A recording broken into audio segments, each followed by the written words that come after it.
50 миңден өйдөгөстөй аэропорттон токтотолу, туурабы, адилеттүү болобу? 50 миңге чейин келгенде деле артынан кубалап жүрүп өндүрөбүз. Атты көп айтып атат. Бир сом үчүн отуруп калат экен. 50 миң сомго чейинки салык карыздарлар үчүн чет өлкөгө чыгып жаткандагы чектөөнү алып салуу тапшырмасы туура 1 жыл мурун коюлган. Бүгүнкү күндө бул демилге толук ишке ашып, мыйзамга толуктоо киргизилди. Мурда 1 сом карыз үчүн да жарандар аэропорттон токтотулчу. Азыр 50 миң сомго чейинки чектөө алынды.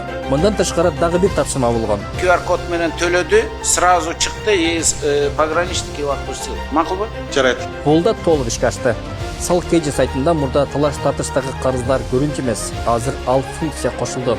Келип талаш тартышта турган карыздарды да биле аласыз. Мындан тышкары соттук карыздарды да көрүүгө мүмкүнчүлүк ачылды.